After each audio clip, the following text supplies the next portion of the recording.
Hello, hello. Sorry to keep you waiting. There was nothing important that I had to do other than get a beer. And that is the reason. So hello. Please forgive me. No, thank you for your patience. God, we are post Felina. Let me know if my volume is a little bit high or is it perfect? I have no idea.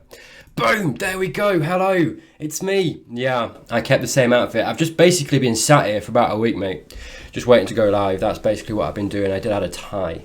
That is true. I hope it pops with the outfit. I don't know. Maybe I'm just trying to, separate myself from the Riddler persona that I've created for myself. Let's be honest at this point. Welcome. We are post Felina. We are living in a post Breaking Bad world, man. It's insane. It's been about a year and a half. No, not even that. God, it feels like it's been about 4 or 5 years. I will be completely honest with you, but no, it's been about a year and 3 months. I worked out the other day. Since I started the series, and now it is all over. So hopefully you can all hear me. Hopefully I am live and good and everything is awesome. Hello Aspen, hello Alb1973, thank you for being here. I did get some follows actually in the last little bit. Oh man, I was so paranoid. I was watching the premiere and I was so nervous. I kept hearing Twitch sounds and I was like, fuck! Did I put that in the video? Oh, nice one. There we go. Hello, Bruno Cool Gamers. Thank you for the follow. Yeah, let's go through these real quick. Let me see. Jeff BG7, thank you for the follow. Skelly Chicken, thank you for the follow. Hang on. Naomatosis. Oh, hello. Thank you for the follow. Pudgy, because it's 3 Ys, mates. You gotta just stretch it out. Do you know what I mean? You're welcome for that, by the way. Big Hunger Bunga. Okay. Oh, man, I want to give you a hug. I don't know why, but hello, thank you, welcome. Bruno, I did you. Alb, thank you for the follow as well. All right, well, just to let you know what's going to be going on. I'm going to be doing, obviously, a live Q&A. It's in the title, which was Elden Ring at one point, and I honestly nearly went with that the whole time. I forgot. I completely forgot. I always forget, I'll be honest with you, but we're here. We sorted it. We're going to be doing a Q&A, and we're going to just be chatting, discussing. I mean, honestly, if there's no questions, I might just chat shit about Breaking Bad for like, I don't know. Basically, what I'm going to be doing is like a soft cap of about an hour. For this, longer if necessary, if needed, but we'll see. We'll see. We'll kind of hit the hour mark and see where we're at. If the conversation's flowing, we'll keep going. If not, we'll just kind of end it there. My plan at the moment is, Bruno, I was watching the season 3 finale with my mother earlier today. She's never seen it before. What does she think, Bruno, so far? Where's she landing on it? Is she enjoying it? Is it just kind of something you do together? Is she enjoying the show for it, for its own sake? Let me know. My plan as well is to, because I think it's late. I think it's been like 2, maybe 3 days since I've streamed. Actually, I wanted to try and get a stream in yesterday, as well. So she's enjoying it a lot. Nice. Yeah, my next goal is to get my partner to watch it with me. Like literally immediately. We'll see how that goes. I'm not sure, but so whenever the Q&A is finished, so whenever we kind of have eked out as much as we want to, I will be hanging around and streaming. I don't know. I was going to do Elden Ring, and hey, we can if you want to hang around, we can keep talking about Breaking Bad as well, and do it that way for a little bit afterwards. Maybe some Apex. I don't know. So we're going to be obviously exhausting the Q&A and making sure we get a good, nice Q&A and everyone's satisfied. So we'll see how that goes. But then I'm looking to just stream something like a game or something after that as well for a little bit. So yeah, like I say, you can hang about after that. If not, you can leave, and that's absolutely your choice. You're not bound here by anything other than me saying don't leave. Like stay please. No, you're fine, absolutely jokes. No, thank you, welcome to everyone who made it. Thank you if you watched the premiere. I hope that was a good video. It's the longest Breaking Bad video I've ever made. God, it came out about 48 minutes. Most of that, honestly, is the flamingo check at the beginning. That is true. Okay, well, I will obviously be taking questions as we go along, but I will just be chatting stuff about the series as well as we go, and we'll just see how it goes, man. This is the first time I've done this, so we'll just see, and we'll play it by ear a little bit. Alb, your ability to guess, predict was above average. Generous, thank you.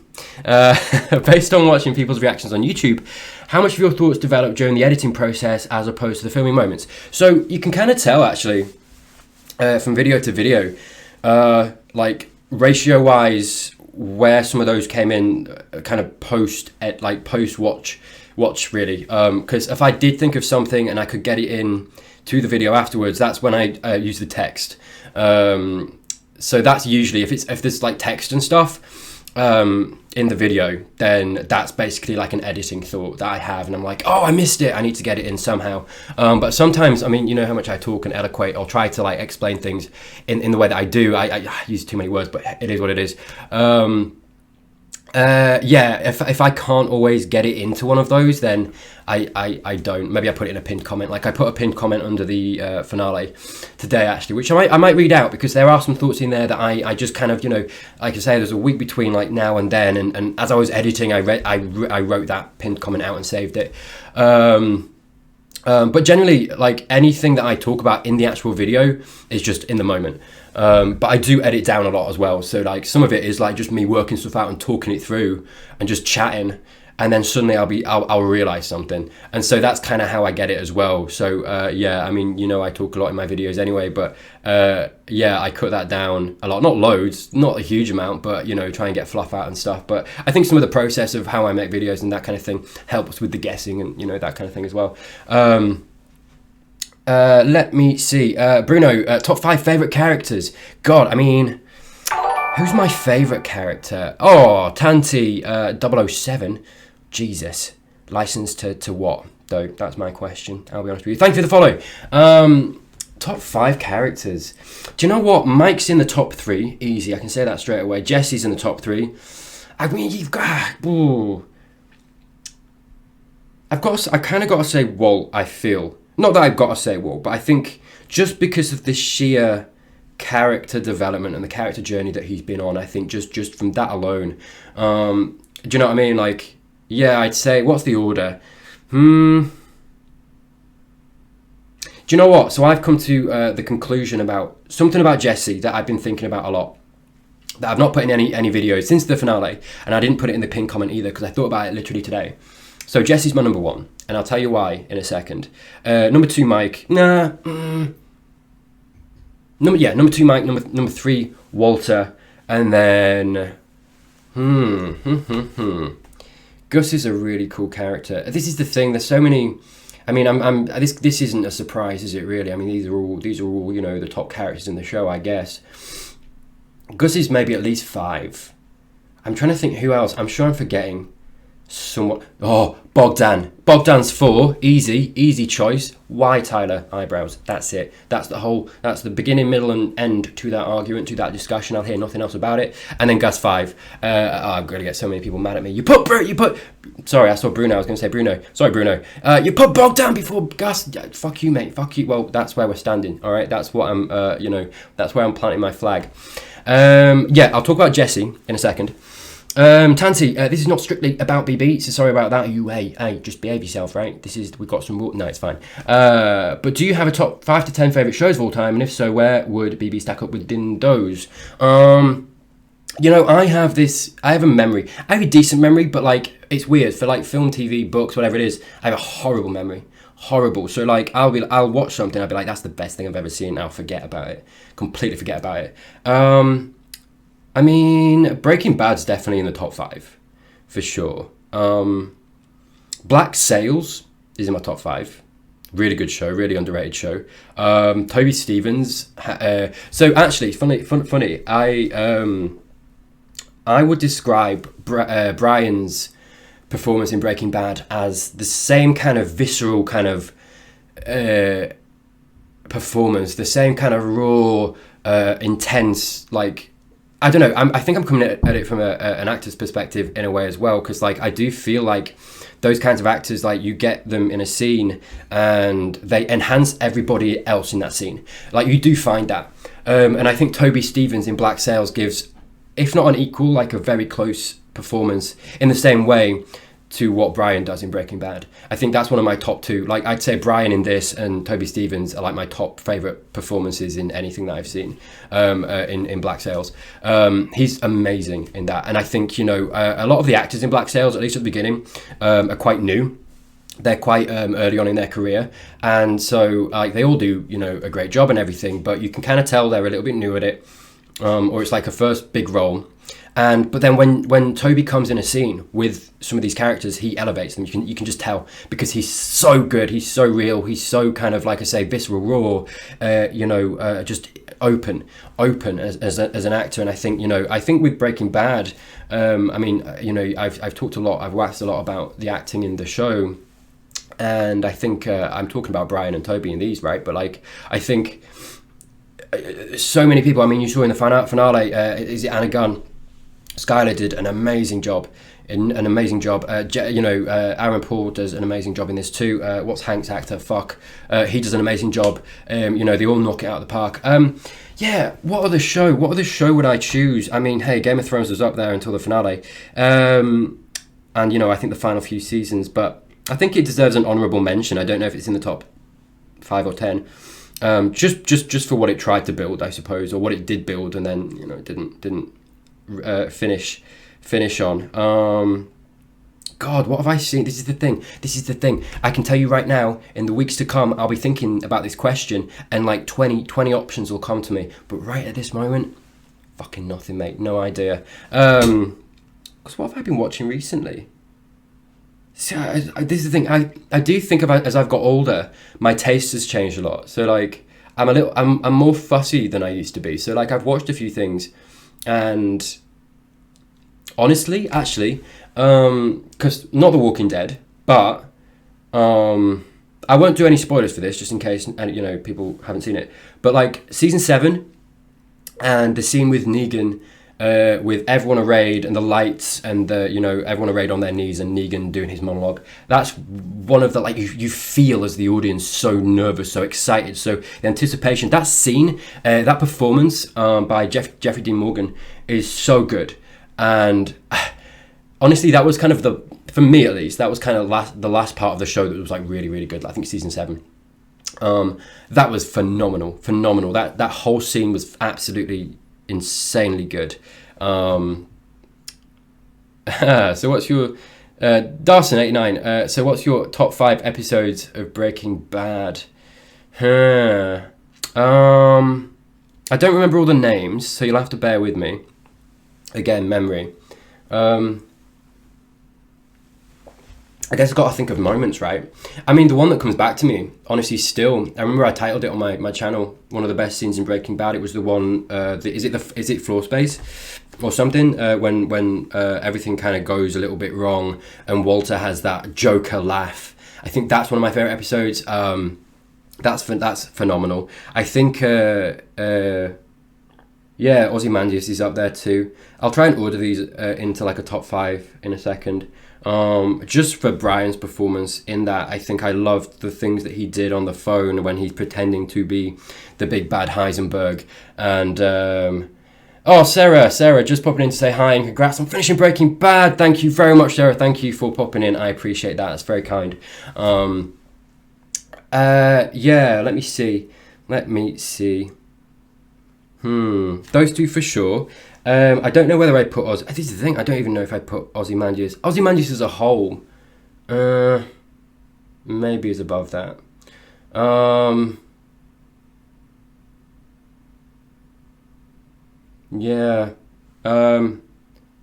My favourite is the season 4 finale. Yeah, I mean, that's the thing as well. This is the thing. I immediately go like, I don't want to do any... I'm trying to avoid finales because that's it feels like such a cop-out answer, but that, at the same time, they are bangers, aren't they? They are absolutely bangers. I think, yeah, season 4 finale. Yeah, you're right. I can't deny that at all, because I think, you know, just the combination of what happened there, I mean, yeah, sure, because that's Face Off, right? Obviously, you get what happens to Gus in that, but I think that episode is so much more than just that. I think it's the build-up, you know, of everything. I think it's the Lily of the Valley revelation. I think it's the conversation that Walt has with Jesse before that as well, when, you know, he's doing his thing, and manipulating, Palpatine manipulation that he has that you don't realize at the time, but then you look back on it and it's like, shit, that's insane. So for me, yeah, okay, that I would put that in my top 5.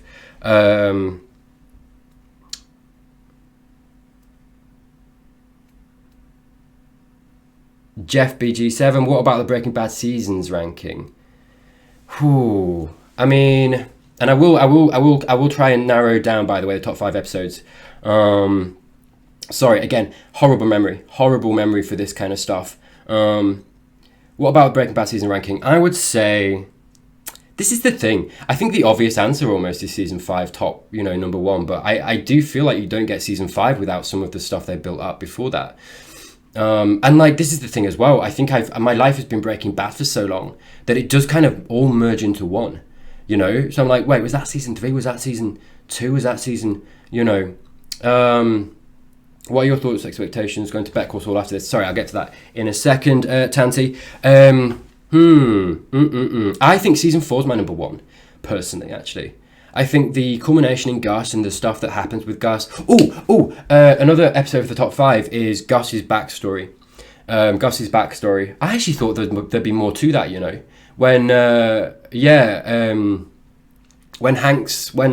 Gus is gone and Hank's looking into his past. I thought there'd be more. Not that there'd be more, but I thought there would be more that came into the story from where Gus came from. Actually, after he'd gone, I honestly thought that. But I think that episode is in my top 5. I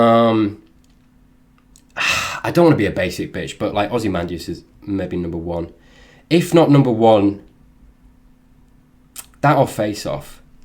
And then Floor Space, the one, I think it is it Floor Space? Crawl Space, it's Crawl Space. Number 3. I'm going to be a basic bitch. I'm going to go Ozymandias number 1. Number 2 is going to be Face Off. Number 3, Crawl Space. Number 4, the flashback with Gus, because I think that adds such a different layer to that conversation, to like Gus being the villain, right? You start to see that's the first time he becomes a great character, and you understand why he's doing what he's doing, and you get on his side, and then it becomes a thing not only of like Walt beating Gus, but you want Gus to beat the cartels and Big Daddy Godfather, whatever he's called, I can't remember, Don Eladio.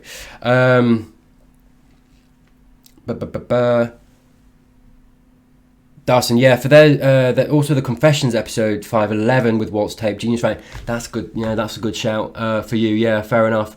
Fly. Yeah, that is a good one too. And I think it's so unorthodox as well, but it does do a lot for the character building. Honestly, actually, I'm gonna maybe throw a little bit of a curveball into it as well. Alb, I'll get to the your fly comment question in a second. Curveball, season 1, when Walt is having that conversation with what's his face down in the basement, the cellar, and that's the first step that I think Walt compromises himself. And that conversation when Walt's trying to get him to give him something to let him go. Walt's looking for him to persuade him to be able to let him go and keep his morality intact, right, and keep his himself clean, morally, from a moral standpoint. And I think when he finally does have to take that step to kill him, I think that's such a defining moment on this journey. I'd put that at 5. I'm not sure what the name of the episode is, but that would be my pick for that. Breaking Bad seasons ranking, 4 is number 1. I think 5's got to be number 2. For no other reason than I think 4 had this very defined kind of Gus as the big bad. Gus was built up so well. Then you have the curveball, not the curveball, but kind of the additional context added by the episode that gives his backstory. And obviously the conflict between Walt and Gus is built up so well that it's just such a beautiful, brilliant. And then you have the Lily of the Valley and Walt starting to become, overtake Gus. And he makes the decision, I think, he's like, the way's open, I can do that, and that's how that ends. And so I think season 4 over season 5 for me, just for that reason. Obviously season 5 is phenomenal, I think, in its own way as well, obviously. How does season 2 end? What does season 2 and 3 end on?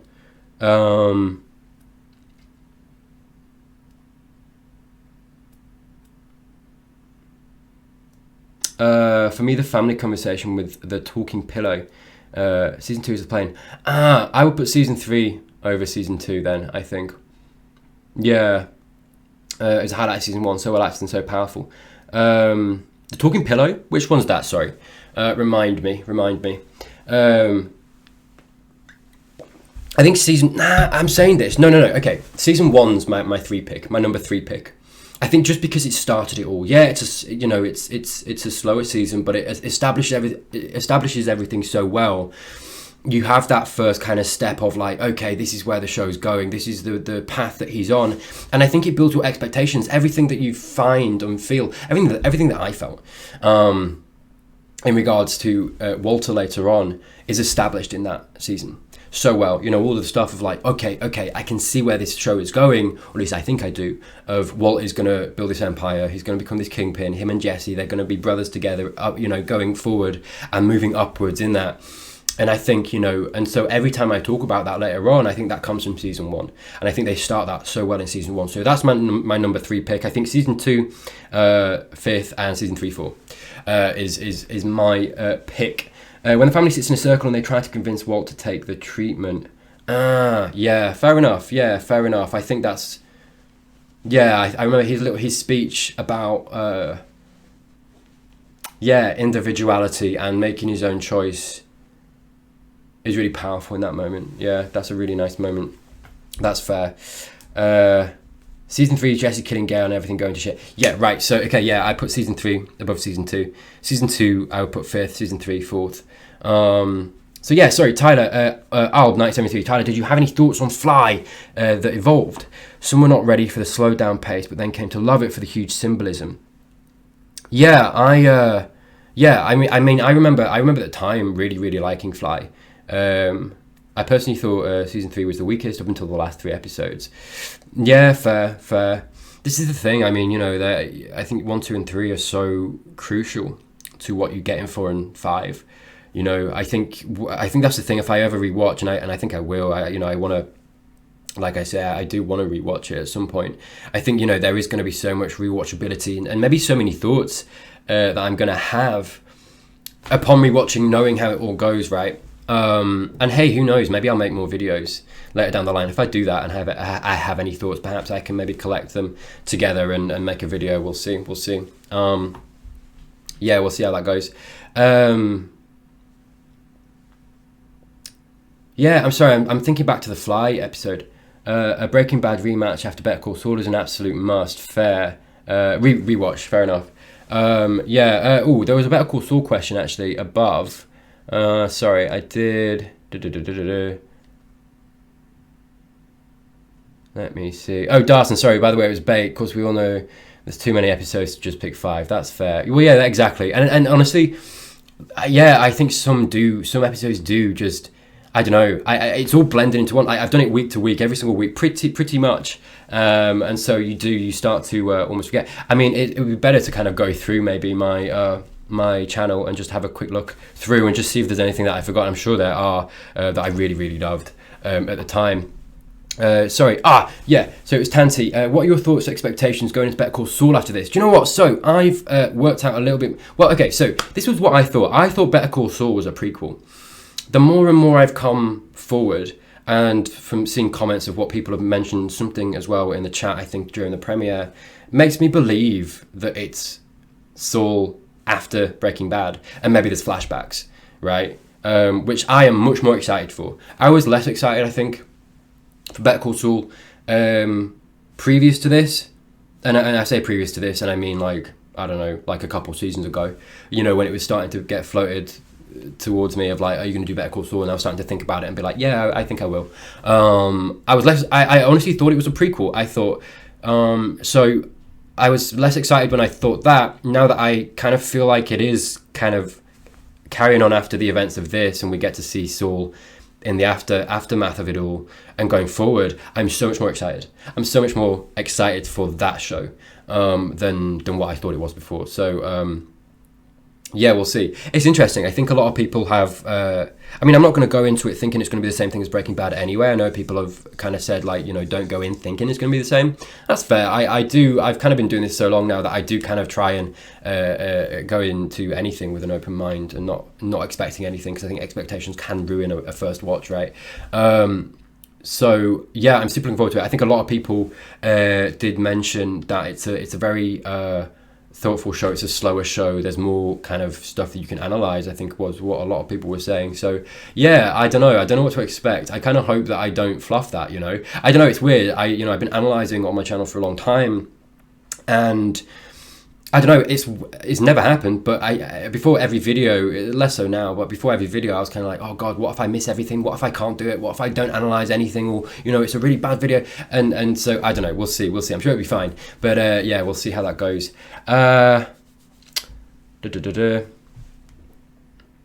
It's kind of funny how the most beloved and most controversial episodes of BB were both directed by the same person, Rian Johnson. I know he did Ozymandias. What else did he do? Which other episode did he do? I think he did Ozymandias. Was that the one he did too? About Better Call Saul, a little tease. Expect unexpected. It's not quite what you expect. In a way, it's similar but also different, like the same ice cream but a different flavour. I'm more excited for that, honestly, because like I do get to a point where like I don't want the same thing. I mean, as well, I think Breaking Bad's been so unique, so good, so fulfilling, right? In a certain way. And it's like you can't do that story. I know that because of who I know the show centre around, I know that they can't be the same show, right? Breaking Bad was very much about Walter, who's very unique, right? And him going on this journey towards darkness, towards being the villain and his downfall, right? You can't do that with Saul. So I kind of already knew going into Better Call Saul or whenever I was going to do that it would just be a different show because they can't do the same thing. So yeah, I'm very excited for it to be something different, and I really like Saul as a character, so I'm really looking forward to it. Okay, Better Call Saul is a prequel mostly. Okay, I do know, I think the finale was called Breaking Bad. I do know that because I did see that at the time. So I don't know what that means, but I mean, maybe it just catches up, right? But I don't know. It's not going to be the same. It's just as good in my opinion, but different. Fair. Aspen, hello Tyler Goodman. I did see your comment actually in the premiere, Aspen. Yeah, I did add I already had the tie. I did already have the tie ready to go. I had that on, so yeah, we completed the picture. Oh, he also made the fly. That makes sense to me. That does make sense to me, actually. Yeah. I think the fly was really good. I do really think the fly was good. No, Aspen, there was a fly episode in Breaking Bad. The one where Walt's in the lab trying to get the fly. It's not the finale, but one of the last episodes. Yeah. So for those who weren't here, I did say that I wanted to talk a little bit about Jesse. And I think I've answered all the questions I've got so far. Obviously, feel free to put them in there, and I will get to them. But yeah, I did want to talk about Jesse because this is why he's... What did I say? Did I say Jesse was my favourite? I did. He was my number one character, and I want to explain that a little bit because I've had a few thoughts since watching this, just thinking back about Jesse, about the series, and that question of like, why is he to my mind so redeemable and forgivable? And I think his character study over the course of the whole series is so good. Generally, Saul was my number one. Shit, Saul wasn't in my favourite characters. Bollocks. No, No, I'm going to stick with my favourite characters, actually. Maybe that will change when I see Better Call Saul, because he's a good character. He's just not in Breaking Bad a whole lot. He's in quite a bit, right? He absolutely is. I mean, he's in it more than Bogdan, who was my 4. That's fair, okay. But he's not got the same eyebrows. Although, I did put Bogdan's eyebrows on Saul in a thumbnail that I made. I don't know if everyone caught that. Not many people did, I feel, because there was only one comment about it, and I was really proud of it. I'll be honest with you. It's the best thumbnail I did ever. Very creepy, don't look at it, trust me, but it's amazing. So sorry, Jesse. Okay. The reason, so I do say in the finale video, part of my reasoning for why he is so forgivable is because he's so young, and I will clarify and extrapolate on that a little bit. because it's tied in. What I want to say about him is tied into that. I think what we see throughout the show is that Jesse, right, okay, so we've got like the foundation of Jesse and how he's presented. He's presented as this, drug user, no prospects, no skills, nothing to kind of complement or to contribute to society. Saul is actually the character with the most screen time in the Breaking Bad universe when you add up Better Call Saul and BB. Fair.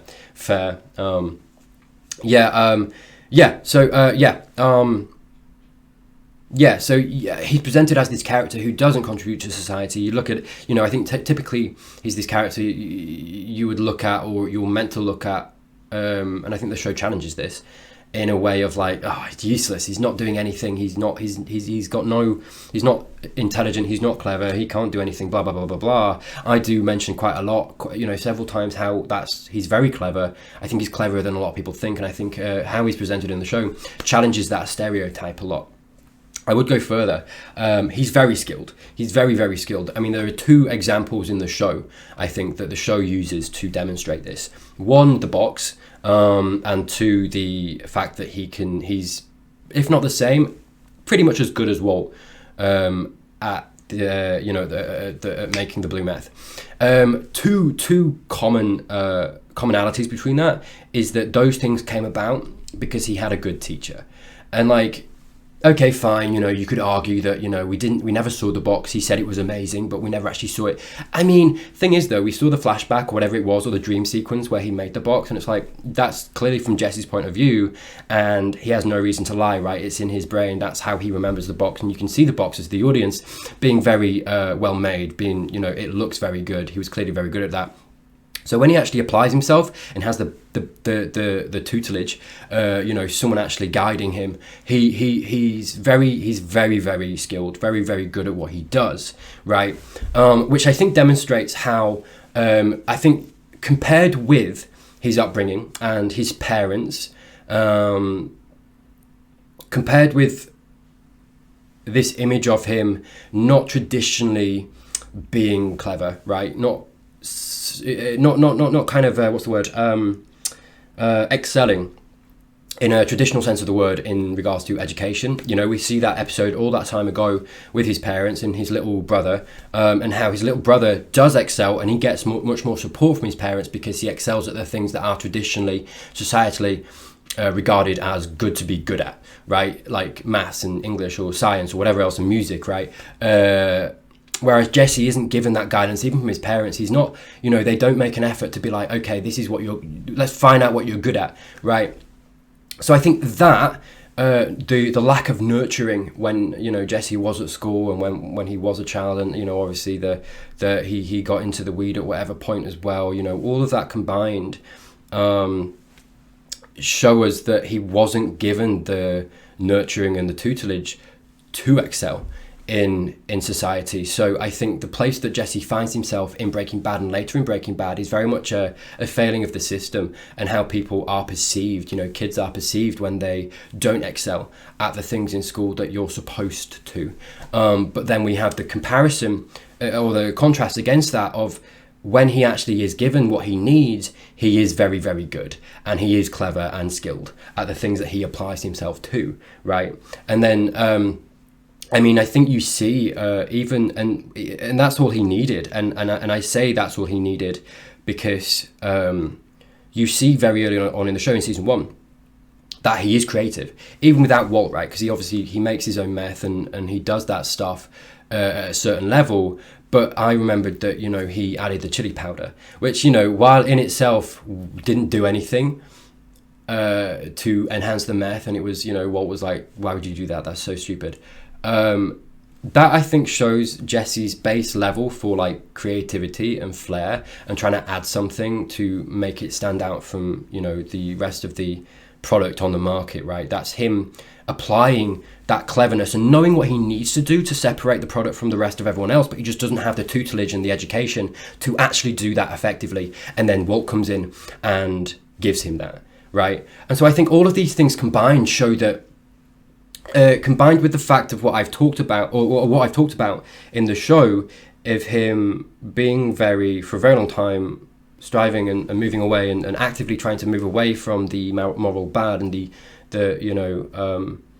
striving to be good, actively choosing not to do the bad thing and to try and expunge that badness in him, the blood money episode, for example, and all that, everything, that went on in that episode. And I think more in the show, he's been that Jesse than he was the person doing the bad thing. And so it's like, yes, he's still culpable for all the bad things that he did, but I think he's very redeemable, very, very forgivable because of all of the things that I've just talked about, and how he's young. He's been demonstrated as if he had the guidance, the nurturing that anyone is supposed to have in society, he probably would have been fine and excelled in society, but he wasn't given that. And so I think he gets a lot of leeway from me because the evidence is there in the show that he had the capability to get there and to do that. He just wasn't given it. And when he was given it, he did excel, right? And so that combined with him striving towards the moral good for most of the show, a lot more of the show, I think, than not, all of that combined just makes him a very redeemable, very forgivable character despite doing bad things in the show. Yeah. And so for me, that's why, and that progression and that demonstration of who Jesse is and why he is where he's at and what he's capable of, for me, make him my number one. Yeah. And that's where I stand on Jesse and why I think the way I do about Jesse, and will fight his corner when people are like, no, he should, be punished and all this stuff. And honestly, he is. I mentioned in the finale that he is very punished. I don't know. I think someone mentioned in a comment that it's something about it being about 6 months or something, a long amount of time when he was, their slave essentially, and had to do what he had to do with Jack and Todd and all that stuff. And that was another point as well, is that it's proven that it's Jesse and him as a person that was competent and skilled and is skilled, because you have the comparison of him and Todd, right? It's shown in the show that not anybody can study under the tutelage of Walter and excel at that. Right, because we see, I don't think Todd gets any higher than 60-70% purity with the meth. So that proves my point that Jesse is skilled, he is clever, he can achieve the highest of things when he's given the tutelage and actually applies himself to it. And I think that just proves that point, because you have Todd as that contrast, that comparison that shows that it doesn't just take anybody to study under a good teacher necessarily. And also, any excuse to shit on Todd is always something that I'm going to take. But anyway, yeah. So that's where I stand on Jesse, really. Yeah. Let me go over. Let me have a quick look. I'm going to bring up my portfolio of. I can't see chat now. Tyler, you fool. Okay, hang on. Okay, yeah. Okay, let me see. And just to see, let me have a look at let's go through my playlists maybe. Where are they? Create playlists. I've made playlists for all my Breaking Bad, haven't I? I'm just go through the episodes and see.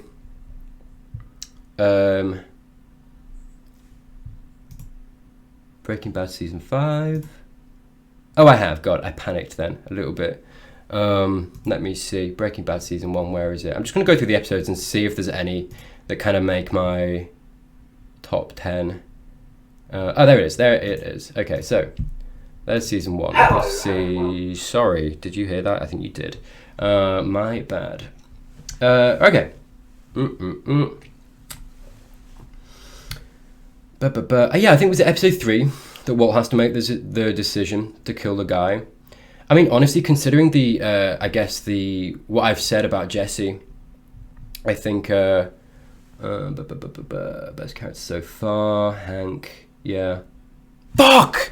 No, Hank's in my top 5. Sorry, this is the thing. This is how my memory goes. I immediately forget everything when as soon as I have to think of shit like that. Okay, hang on. This is probably gonna be quite loud. Hang on. Okay. God, who was my top 5? So yeah, oh god damn, do I have to take Bogdan out? Bogdan's 5, Hank's 4. Hank's 4. Hank's character progression was insanely good.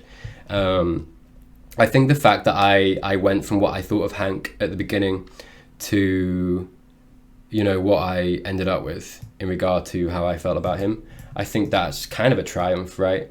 And I think someone mentioned it quite like best really, when they said it describe, or it gives an example of toxic masculinity and how it can shape a person, because I think at the beginning of the series that absolutely shapes at least for me who Hank is, and you are shown throughout the series that isn't who he is, I think, and he just kind of does, he goes along with the social norm and what it's expected of someone, I guess, of his gender and ethnicity,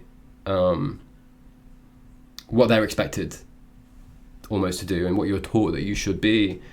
And I think that's not really who Hank is. I think you peel back the layers as the series goes on, and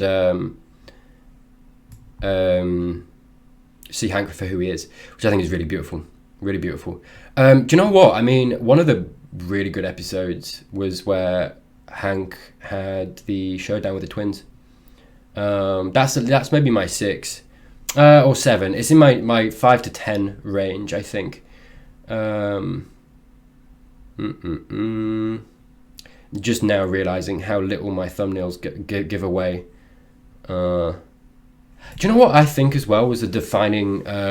Sorry, because I've just seen my video, Welcome to Mexico, when I think Hank goes to is it El Paso? And he goes to do that. I think that's what breaks his character down a little bit, because it's before that he's kind of that Hank that you see at the beginning of the series. Then he goes to Mexico and has all of these people. He doesn't fit in, he struggles to fit in. Obviously, you then have that coupled with the traumatic event that happens in Mexico and the explosion and all that stuff. It's very harrowing. I think that breaks him down a little bit and kind of lays the foundation for him building back up after that and becoming, or at least showing, the Hank that we know later in the series. It's a very defining episode for him, which maybe I would say puts that episode in my top 10 as well. God, this is just making me... I'm going back through all of my episodes and it just makes me want to rewatch. God damn, I've just finished and I want to I mean, that's the biggest testament, right? The biggest testament. Season 2 finale. Yeah. God, I think for a top 10 moment is when Walt finds Jane and what happens with Jane. So I'm going against the mold a little bit. That's not necessarily an episode. I mean, that episode is pretty good, I think, anyway. But that moment, and Walt's 1 second. Okay, that moment is from Brian and his performance when he sees that, and I know someone said that he channeled. I can't remember what he channeled during that performance, but someone said something regarding that.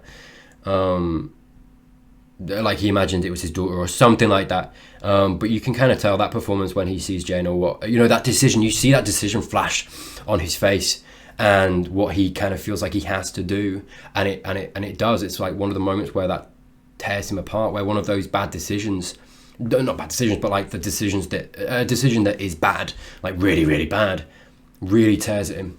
And I think you see that all the way through. Those kinds of decisions that he has to make and does make do just whittle away at his soul to the point that something in him collapses and makes the way and paves the way for Heisenberg to just keep coming in and keep coming through several points during the series.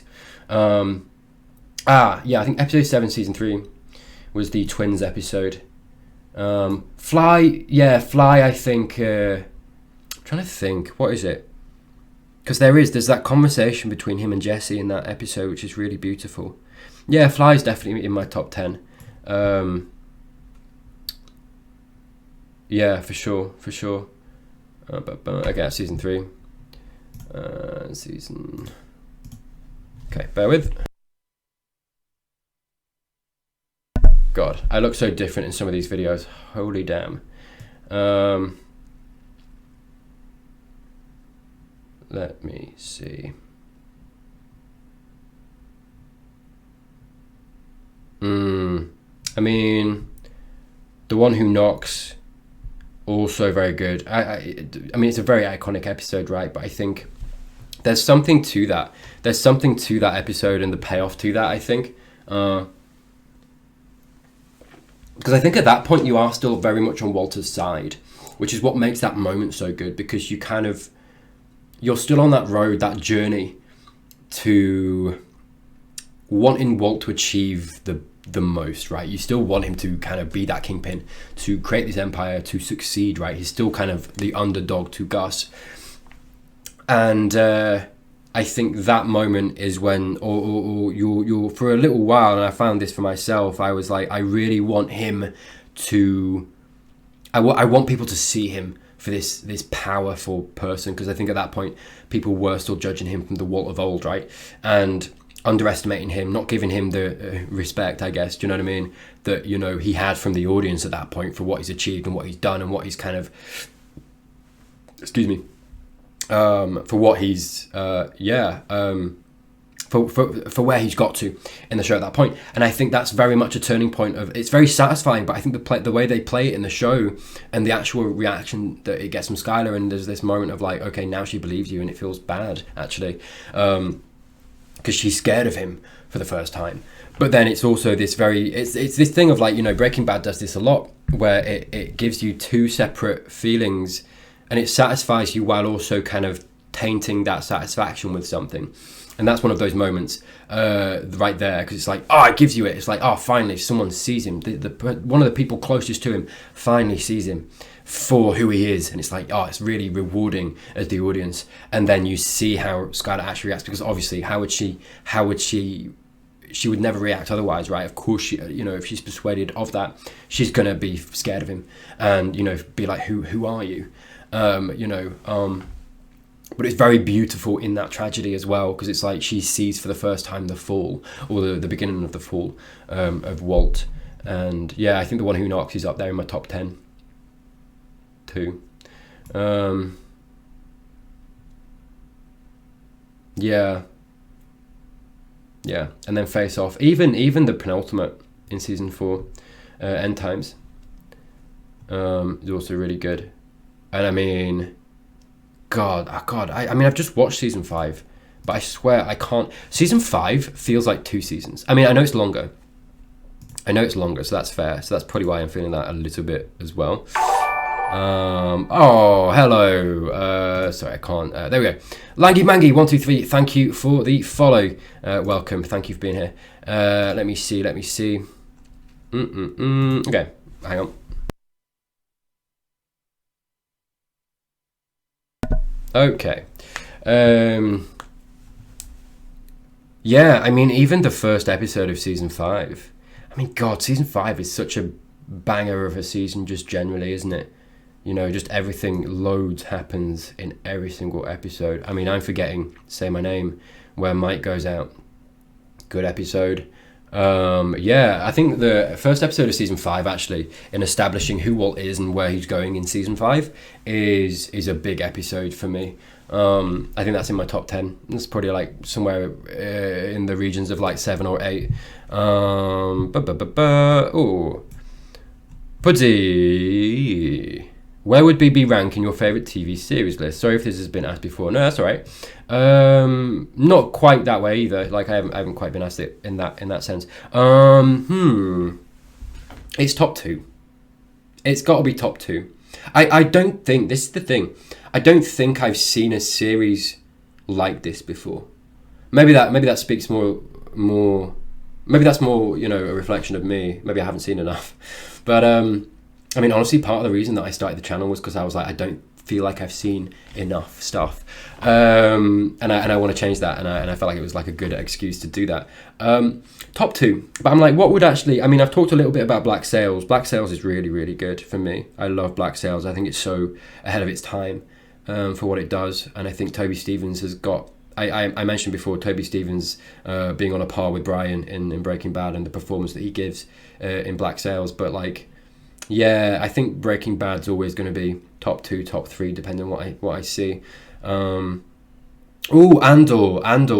is an amazing show, by the way. That's in my top 5 shows, easy. I know these are all relatively new. Black Sails not so much, but good question, Tanti. Not that everyone else's was shit.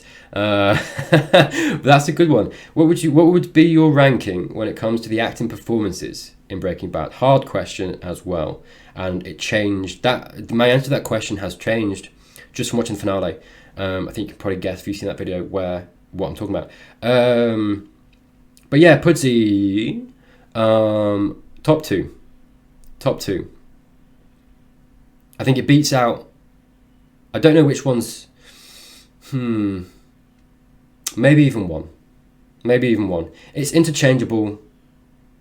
I think 1. Yeah, Breaking Bad is my number 1 at the moment. But like, I mean, I've just finished watching it, and it is so good that I think that's why I'm like, I'm kind of number 1 on that list. I think Andor and Black Sails are 2 and 3. Andor is phenomenal, and like I think a lot of people didn't watch Andor maybe because it was Star Wars, and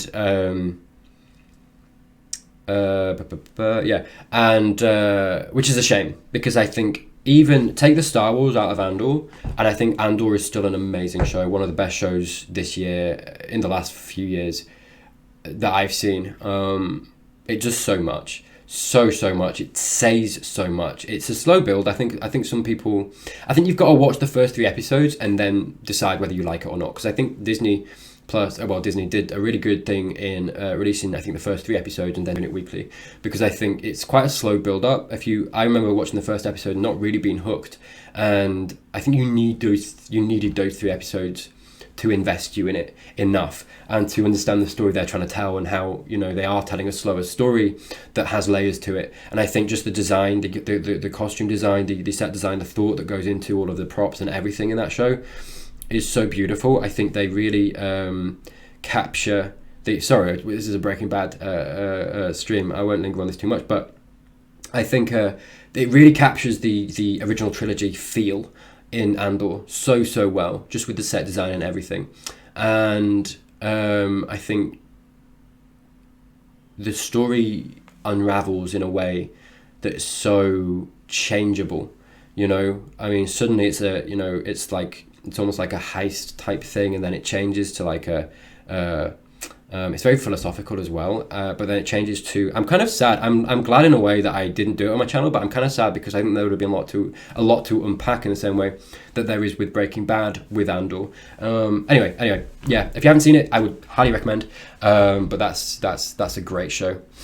The good Xerxes, hi, hello, good to have you. Pussy, never seen Black Sail, so gonna have to watch it. It's really good. I did say before, I think a lot of the actors in the show are, I think it was a lot of actors' first major role, and so and they're not bad, but you can kind of tell occasionally, especially in like the first season. But I mentioned that before because part of the reason I mentioned it was because I think Toby Stephens is so good in that when he's in the scene with any of the other people, he enhances their performance because he's just that good. And I think Brian does the same thing. I mean, honestly, I say that, but like, honestly, the acting is so amazing in Breaking Bad, just all round. And with that, I will get to Tanti's question. What would your ranking be when it comes to the acting performances? Breaking Bad, Walter, Breaking Bad, Brian, number 1, easy. Jesse second, Skylar third. Just for the performance she gave in the finale. I thought the scene where she sees Walter again in the kitchen is beautiful, and I think she does so much. If you've seen that video, you see how much I get just from, there's no lines, there's no words, there's no dialogue, but she translates so much in just the way that she she emotes, and it's so beautiful, and you can tell so much from it, and it's so tragic. That scene is so tragic, and she carries that scene. Not that Brian's bad, he just has less to do. And that's how the scene's written. It's not his fault or anything. But I think, you know, the way that she can finally, Walter in the way that he, in his dialogue, strips away that wall that is between them, and that has been between them for a long time, all the way back, you know, when she found out, not everything, but like the first time she found out he was doing stuff, right? A wall kind of erected between them that I think didn't go away until that moment, that conversation. And because of that, when he strips that wall away by what he says and admitting that he didn't do it for the family, he liked it. It's so beautiful. This, you know, a weight lifts off Walt, and Brian does that beautifully too. But Skylar, that weight lifts off her, and that, more importantly, that wall disappears, and she sees him for the first time as Walter. And I don't think she's seen him as Walter for a very long time. And that look of love that I think is very reminiscent of how it was pre-finding out about Walter, is just so beautiful. And then painful, because in the next second she realizes, and everything else just crashes down on her of where she is and how things are. And it's so painful, because it's like she allows herself once more to love him and see him as Walt. And then in the next moment, it's like, well, she can't ever have that or bathe in that again, because everything's broken, everything's been torn down, and they can never be together.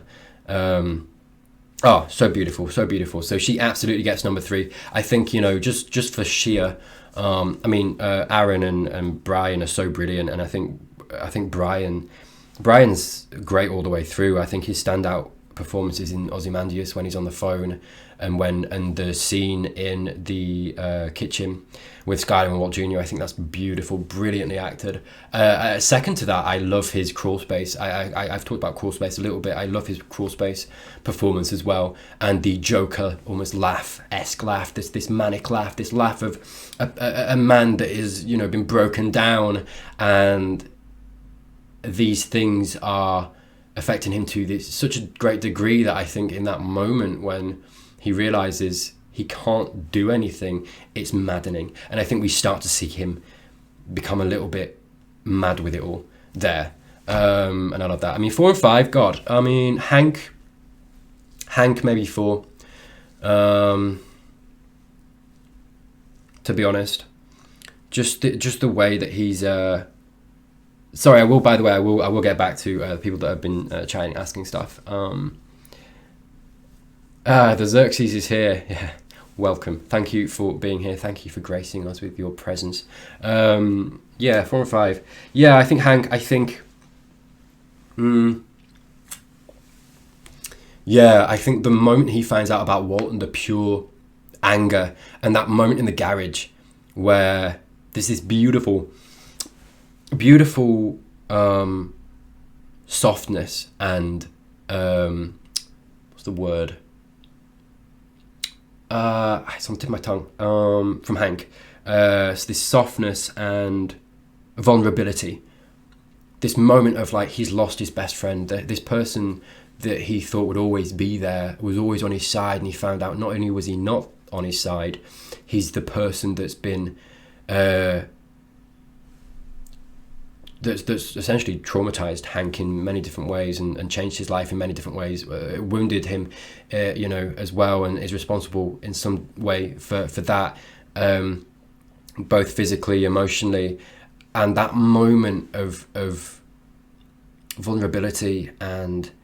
Like I think I say in the video, like this moment where he seems like a little boy, and he is, because he's, and he just delivers that so beautifully, perfectly, that just breaks your heart, and you feel how his heart has been broken by finding that out. And then I think that compared with when the episode that he goes out,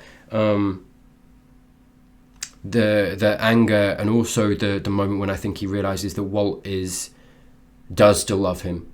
And does, that's still there, and he acknowledges that, and that little moment where he kind of says to Walter, you're the smartest person I ever knew, and that little moment where that relationship, the bond that they had, came through again just before he died. Beautiful, beautiful. So he's my 4. Who gets 5th? I'll get to that. Hang on. Langy Mangy 123. What are your predictions, expectations for Better Call Saul? Oh, yeah, good question. I second that. Oh, Tanty, I'll get to that in a second. Okay, cool. Number 5, though. God. I mean, yeah, I feel like I've got to say Gus. Gus is the one that occurs to me, and I pause because I'm like, who else, though? Maybe someone else did something, but Gus, I think the understated, dangerous ness that Gus brings to, that Giancarlo brings to the table is it's fantastic. I mean, there's a reason that he, got typecast as that character from Breaking Bad, because he does it so wonderfully, and I think it's it's so crazy when I think about how he was when he met Walter, and he's this very kind of not a physically imposing guy. He's in the the uniform of what is it, the restaurant. He's very unassuming. He doesn't seem dangerous. He doesn't feel dangerous. He just seems like a professional, more like an accountant or a banker without the suit, right? Like, he's very kind of numbers man, kind of that kind of person. And I think as what he does with him and as that character develops, and obviously you got to give it to the writers as well, but I think what Giancarlo slowly seeps through his performance as he gets those kinds of scenes with that hidden danger. Not only does he deliver that, but he, like, in his performance, and you can see it, he follows through with his actions. I think a big defining performance and moment in the show for him was when he cut the throat of his guy down in the lab, right? Where you finally kind of see, okay, that's Gus. No one's safe while that man is alive. That man has all the power while he's alive, right? And I think Giancarlo just does fantastic with that. Yeah, he's absolutely the pick, isn't he, really? Let me see. Yeah, so Langy Mangy, what are my predictions, expectations for Better Call Saul? So I talked about this a little bit earlier.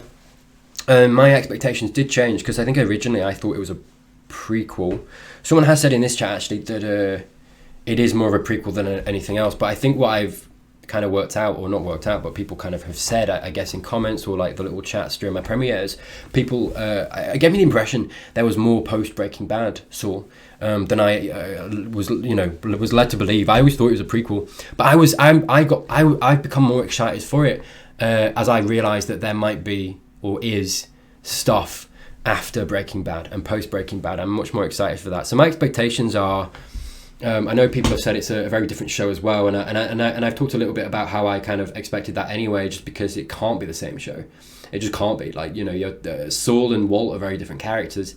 I'm very much looking forward to it. I love Saul, and I've talked a little bit about how I almost don't think he's got much to do in Breaking Bad. He's in quite a lot, but I'd love to see more of him. I really like his character when he comes in, and it's interesting as well how he is almost this comic relief a lot of the time, and I think I'm quite looking forward to seeing, and do you know what I mean, he's very much one kind of, he's very much like, you kind of know his character, right, from Breaking Bad. He is a very specific person, and I'm looking forward to diving a little bit deeper and seeing a little bit more to him and what brought him to the place we see in Breaking Bad, because I remember watching a certain episode, I can't remember what it was, and kind of going like, why is he here?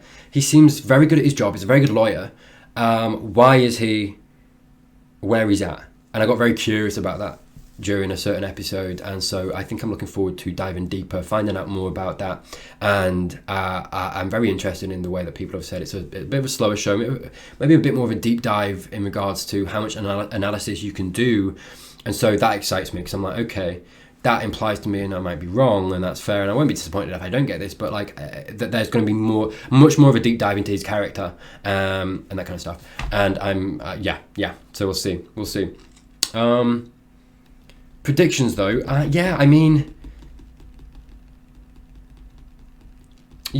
think we're going to find out where he came from, why he's who he is, why he's not,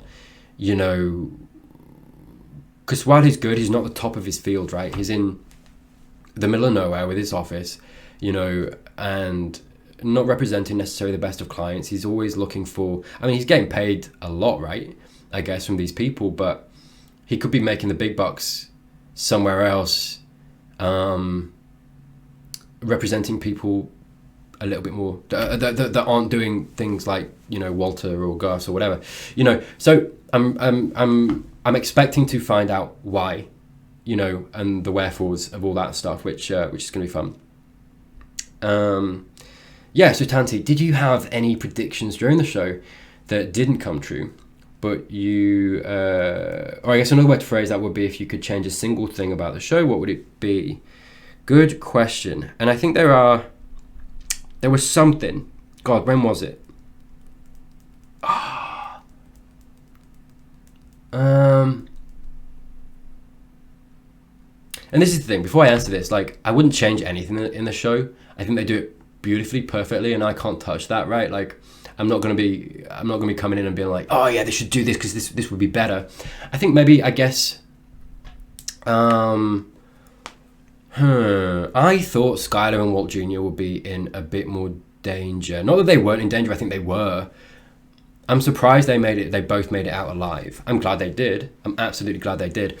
There was something, God, I think it was maybe season 4, and I'm kind of vaguely remembering. I went on a little bit of a prediction rant, I think, at the time, and it didn't pay off. Maybe during like the face-off finale or the episode before that, and I can't remember what it was.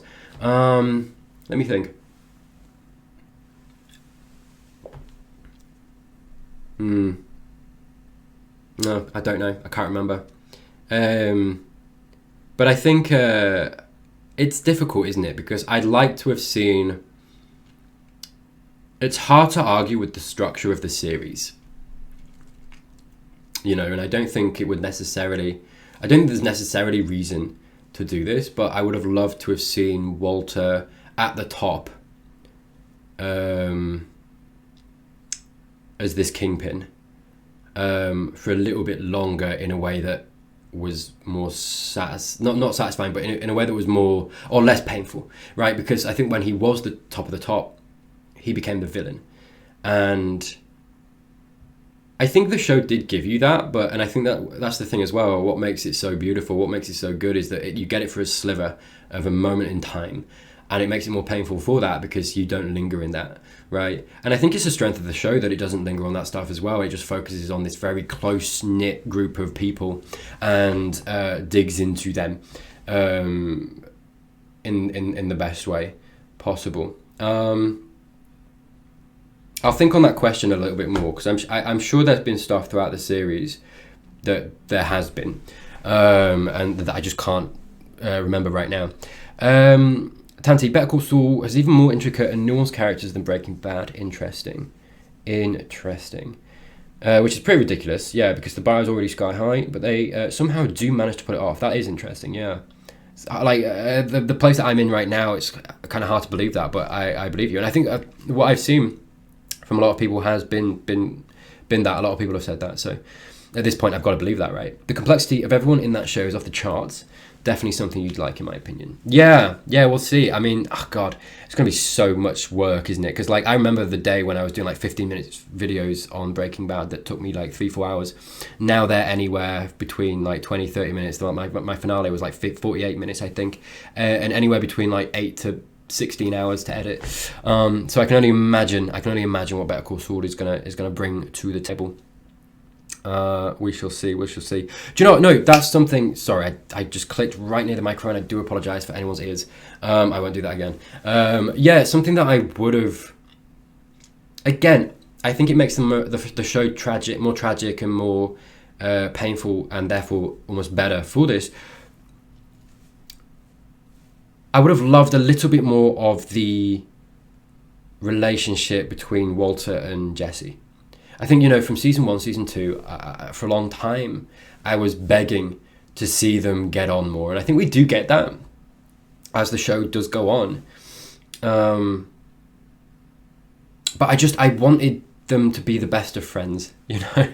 It's a silly hope and a silly wish, but I just wanted that. And I think from season 1, I was like, oh, these boys are going to become best friends, aren't they? Oh yeah, the boys are back together and all this stuff. I think what they did was so beautiful. I think putting them together against each other was absolutely the better, and what made the show better for it.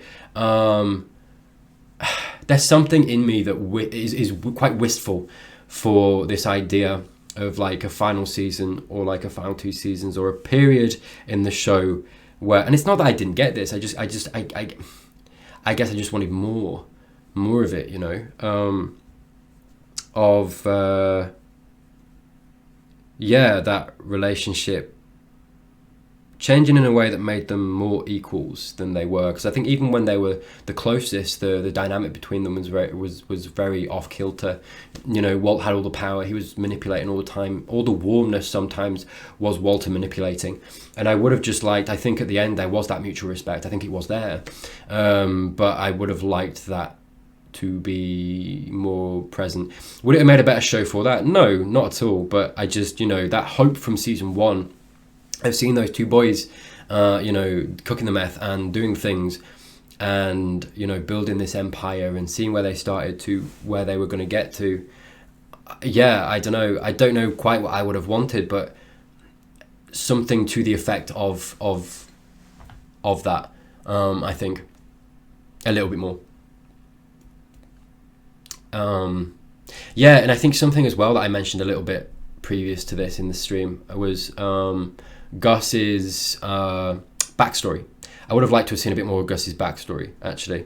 I don't think it was important. I think if it was important, they would have put it in the show. But I remember at one point I felt like Hank was going to go digging deeper into Gus's story, and it would you know, the Madrigal stuff and you know, finding out what happened over wherever. And in his past, right? I absolutely believe that we saw why Gus was how he was in the flashback, right? And what made him what we knew in the show. But yeah, I don't know. I was very curious about that, and I thought we were going to go a little bit deeper into that, and we never did. So there's this thing in me that even though I don't think there was anything to tell because they would have told us it, there's part of me that kind of does has that itch to be scratched. Do you know what I mean? Yeah, and I want to say what made him into a villain, but I think honestly it was a slippery slope from that moment in the flashback that made him as cruel and ruthless as he was. So I don't think there would have been much to tell, but I think there was something in the show that made it seem like there was a big secret that was going to come out that was really horrifying. I don't know. And I think I attributed a little bit more to that guy in the bathroom taking his life. I attributed more to that than I think what than there was, because I think he just did that because he was like, okay, it's all unraveling, they're going to get me, they're going to pin me for it, they're going to ask me questions, it's going to come out. I think that's why he did it. But I think at the time when I was watching that, I was like, oh god, what's he afraid of here? What's he afraid of coming out? Do you know what I mean? In my head there was like a big secret, and I don't think there was, but yeah, I don't know, that's what I kind of remember thinking at the time. But again, I've got to say, you know, in no way would I ever change anything that we got in the show, or because I think something that makes this show what it is the unbelievable structure to it, which is more unbelievable when you consider, and I think a lot of people have said in my comments, that the way they wrote the show was very natural, very organic, and they just came up with stuff as they went along, which is insane. How do you get this show? How do you get this show? And maybe that's why. Maybe that's how you get this show, to be fair.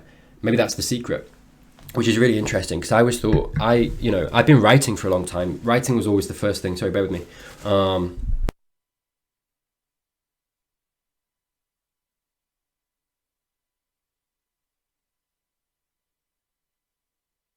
right, writing was what I kind of started doing. I started writing. I always wanted to write since I was like 16, 17.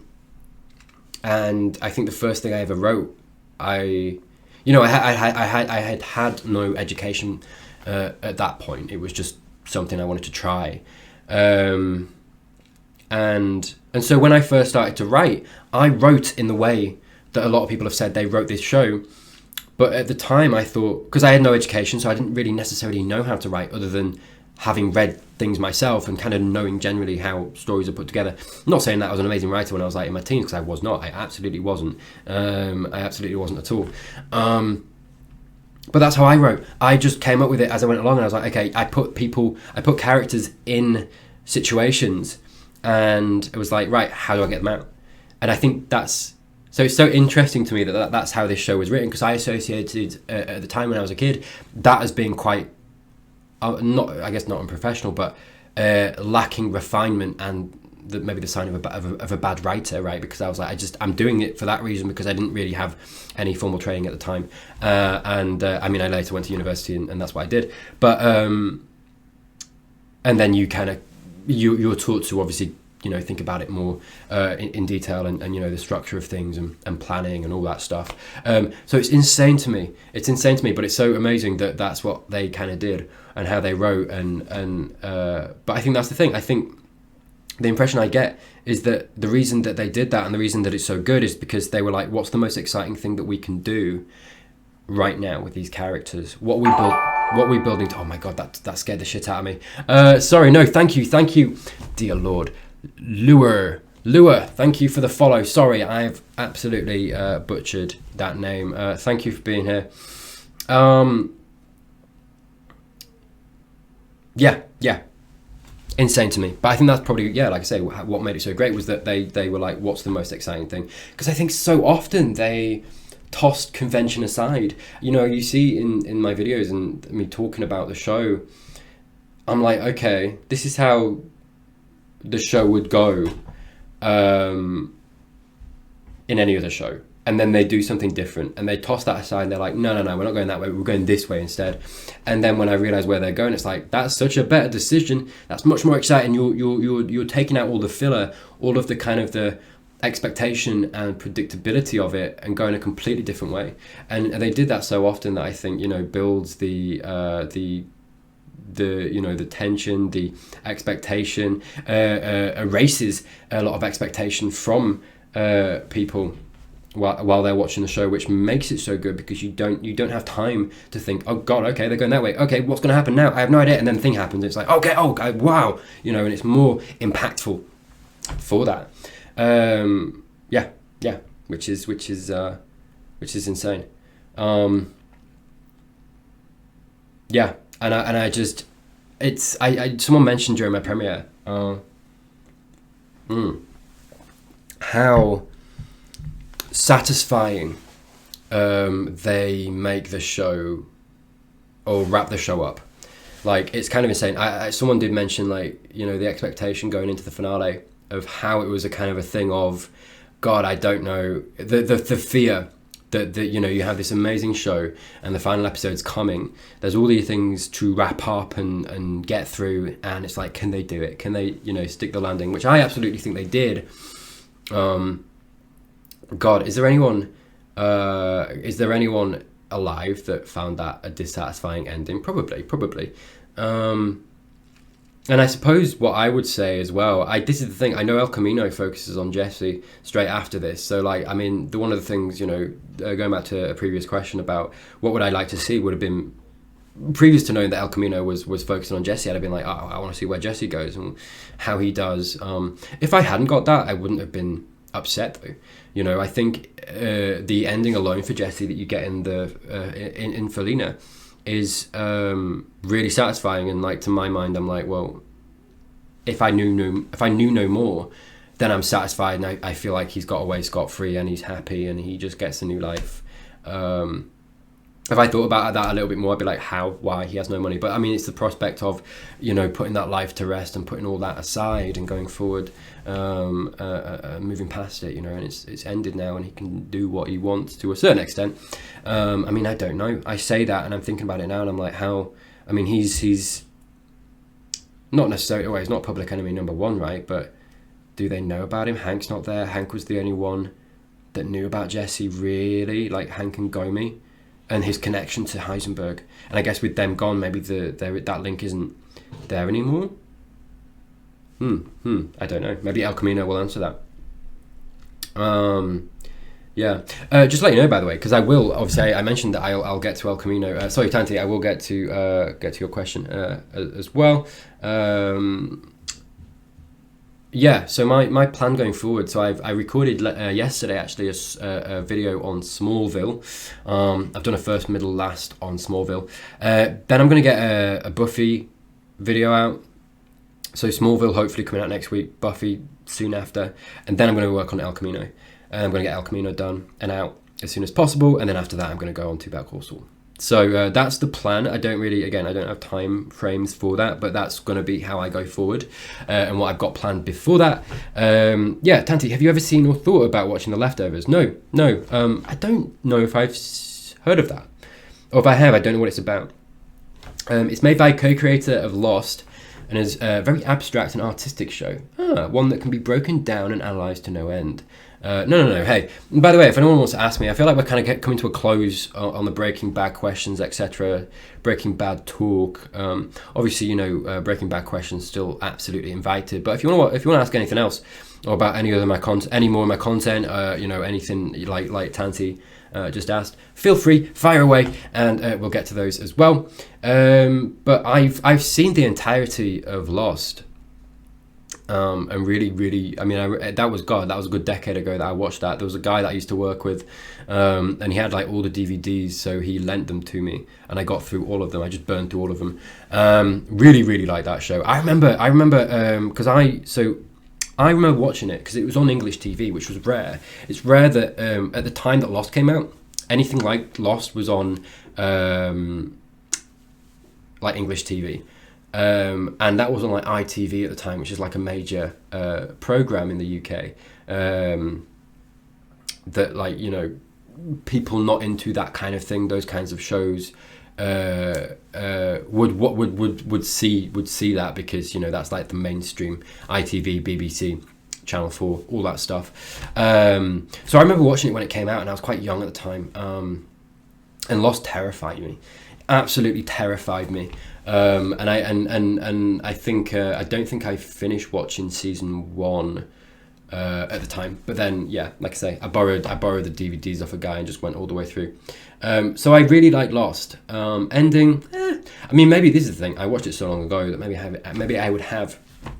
I watch things much differently now than I used to. So maybe I would have an alternate opinion on the ending now, or even the show now. I don't know than I did.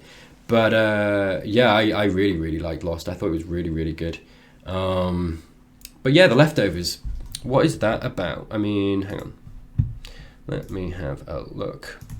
Will I get spoilers? Leftovers, American drama series.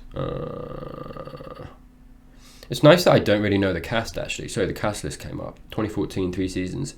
Okay, this is all I'll read. The Leftovers is an American supernatural drama television series created by Damon Lindelof and Tom Perrotta that aired on HBO. Fair enough. I don't want to get any spoilers, so I'm not going to read any more of that. That sounds kind of cool. Is it similar to Lost in any way?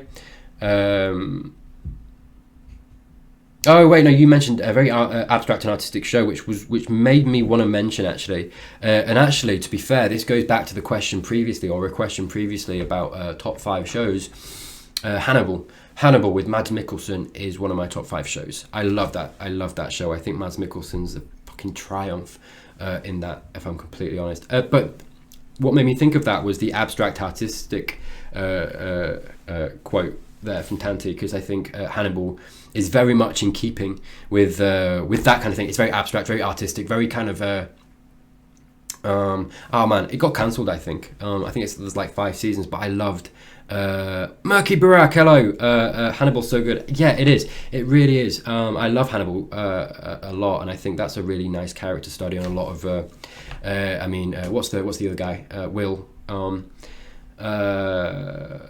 and Hannibal in that are really cool character studies, and their relationship in that as well, and the kind of the stepping from light to dark and all that stuff. And I think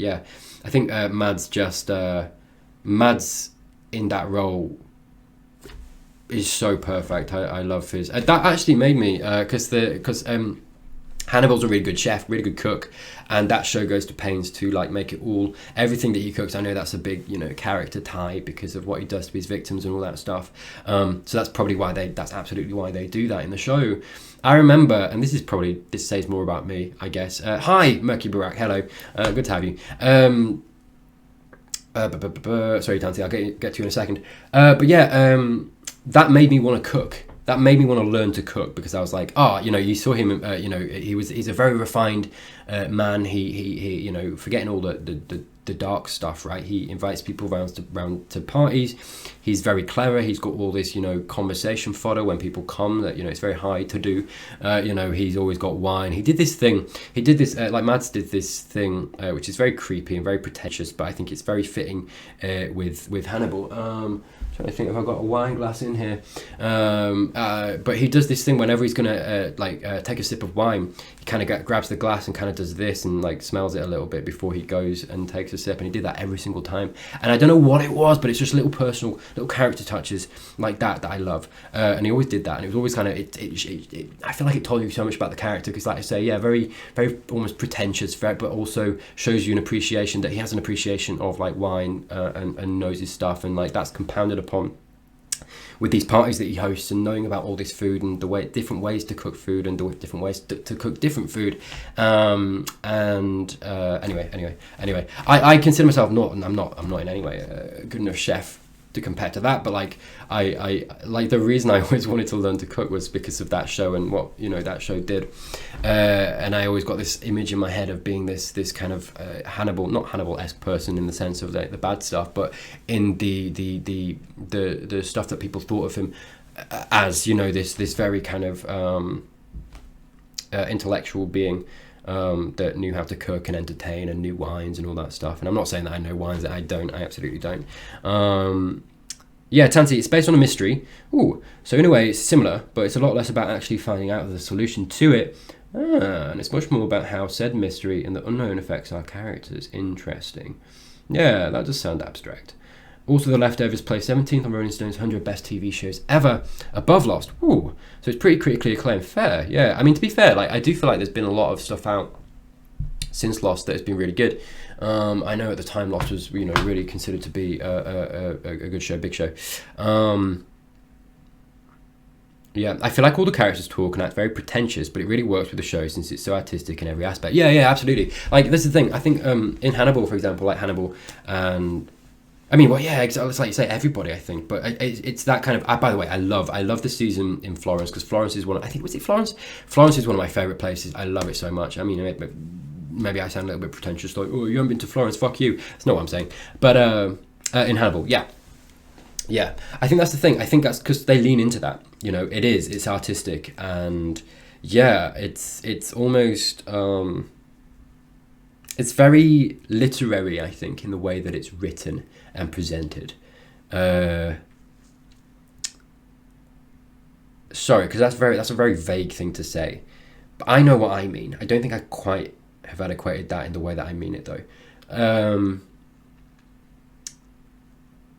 I think pretentious, but not in a bad way, is probably the right word. Because it's very kind of serious and handles certain...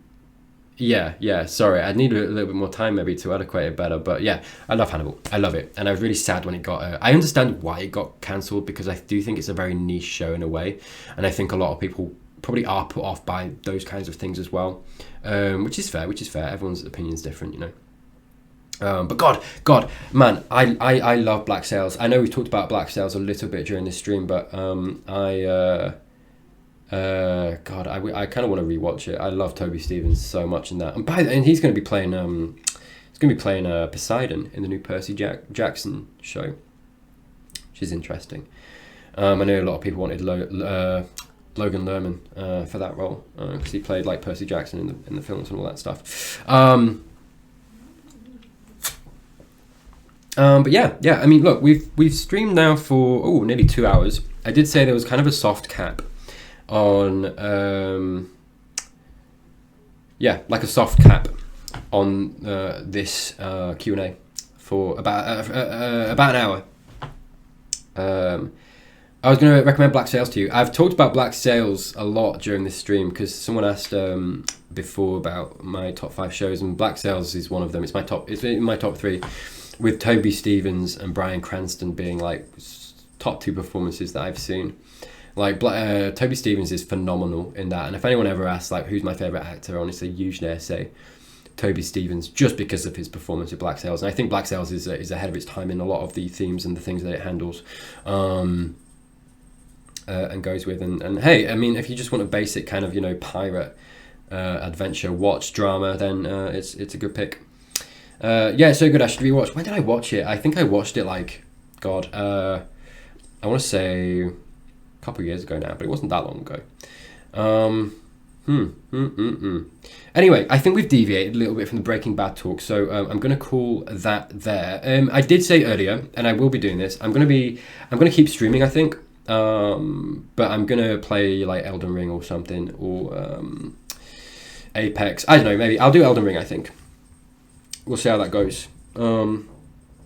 So we can continue this chat and, you know, talk about whatever.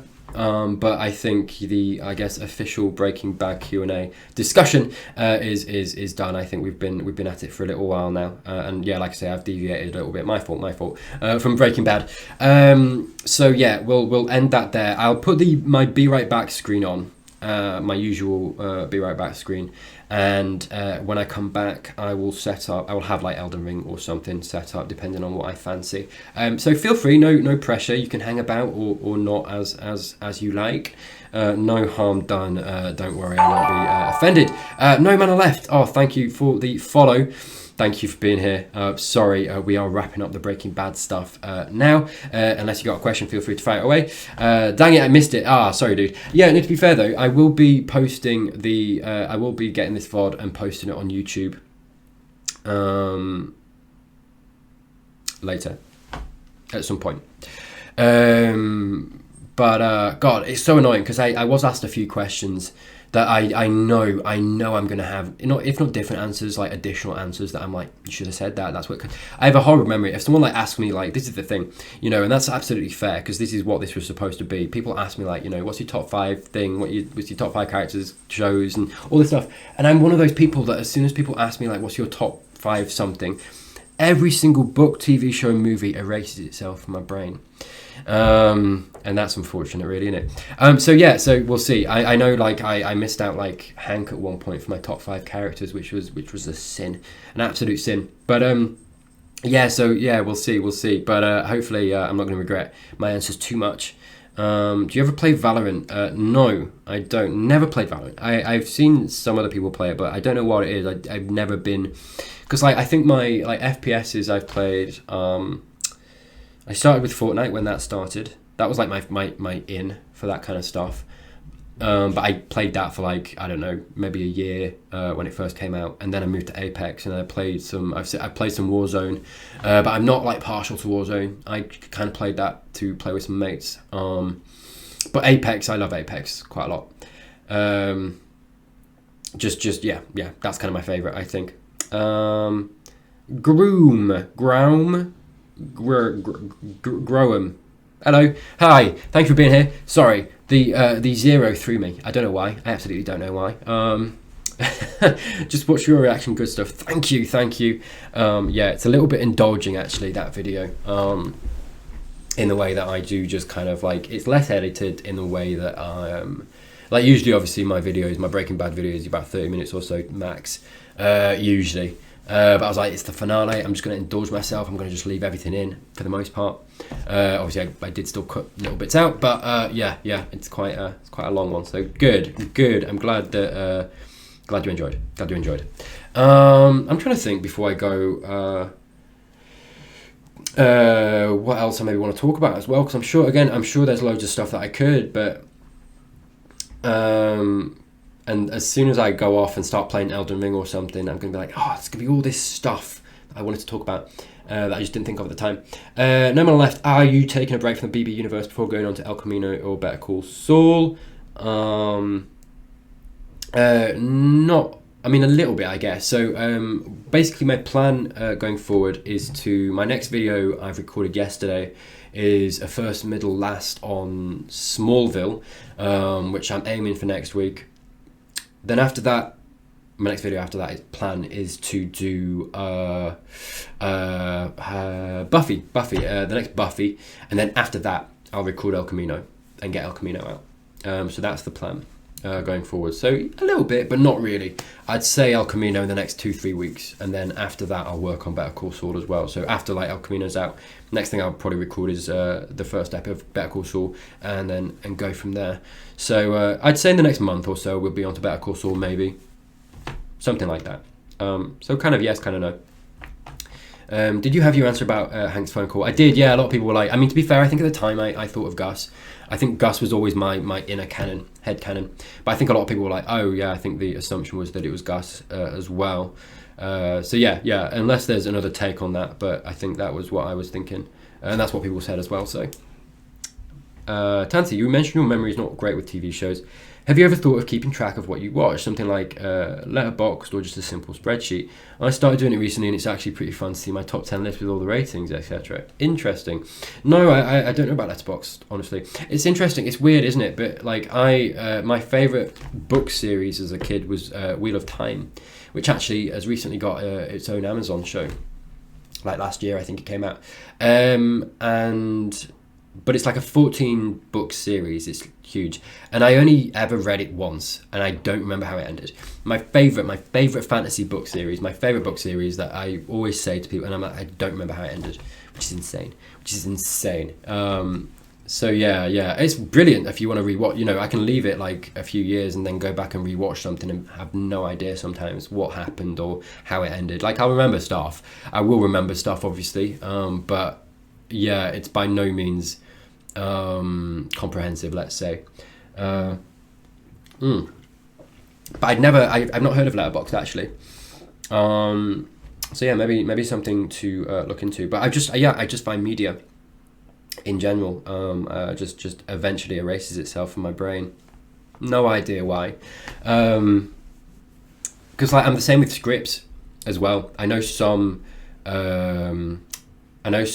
actors can like quote work that they've done or whatever it is, and like I'm good at remembering scripts for a job that I'm doing, for example, but like you know what I mean, I'm really good at that, but like once the project's over and I don't have to anymore, like that script will erase itself from my mind completely, and people will like, you know, people could quote back to me what I said in whatever project, and I'd be like, cool, I believe you, but I have no idea. Letterboxd is awesome, but it's just for movies and sometimes miniseries. Right, okay, fair enough. Yeah, because God, what have I watched recently? I mean, hang on, let me just bring up my... This is the thing, isn't it? Like Netflix doesn't... I don't think Netflix has a thing of what you've watched. Does it? I guess I've never checked. Let me see. I tell you what though, Netflix is well quick on recommending Better Call Saul and El Camino. They're like immediately always at the top now. So we'll get there. Continue watching. Yeah, my continue watching is very... I mean, I'm still watching Sandman for my patron. Kaleidoscope's there too. Yeah, I don't know. I don't know if there's like a... I don't know if there's like a setting that you can go into and have a look at what you watch. That'd be really cool. That'd be handy for me. But I don't think so. Oh, did I freeze? Am I good? Yeah, cool. Just making sure because my details came up on screen, but it's fine. I don't think you can see that. Let's hope not. Okay. I don't think you can. I don't think there's a setting here. That sucks. That like can show you your watch history or whatever it might be. Yeah. No, I don't know.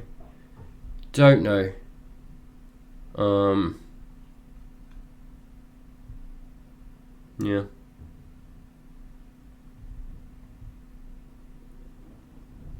Sorry, I'm just scrolling Netflix now. I've watched like, I mean, the early seasons of the Crown were pretty good. Peaky Blinders, actually. Oh, fuck. Oh, good. That's a good pick, actually. Oh, hang on, sorry.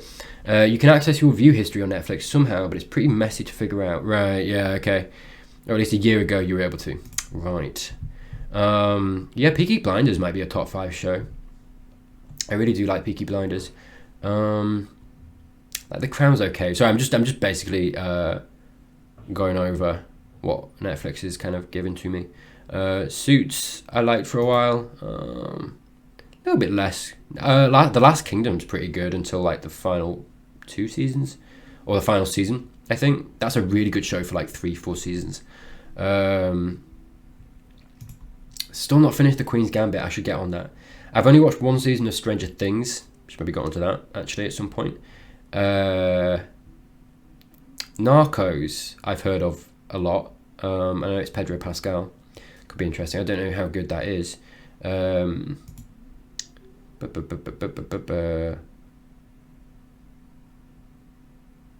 Yeah, Black Mirror, good pick.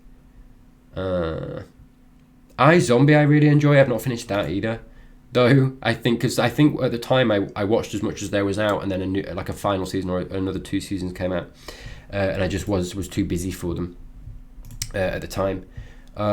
See, do you know what? I'd like to like The Witcher more than I do. I was really excited for The Witcher, personally, but because I love the video games and I really like the books too. But yeah, I don't think maybe a hot take. And if you enjoy The Witcher, that's fair. But like, I don't know, I just don't like The Witcher as much, especially not the newer season. I think there's only 2, right? But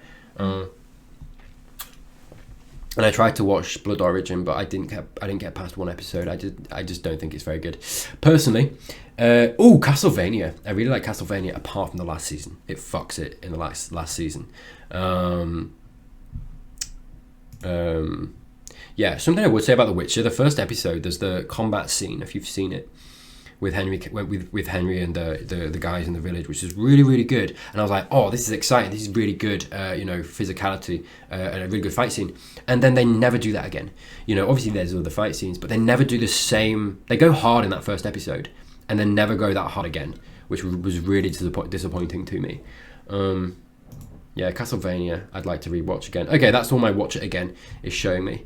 I've heard good things about Ozark as well. I don't think I'd do that for the channel. I think that would just be something that I watched on my own. Lucifer, I never really properly got into. I was contemplating doing a first, middle, last for Lucifer. I have seen the first episode. Obviously, I think I've seen the first season, but I was very tired with the whole cop procedural format, and I didn't realise that Lucifer was kind of that.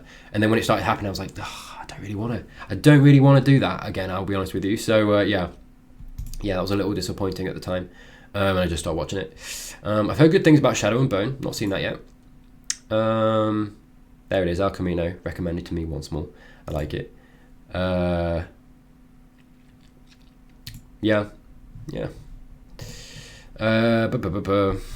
Narcos is really good. Very brutal, fair. And to be honest, my opinion on Pedro Pascal changed a couple of years ago, because I didn't think he was that good an actor, but he's actually really, really fucking good, to be fair to him. What was it that I saw him in? That changed my mind, because he was fine in Game of Thrones. That was the first thing I saw him in.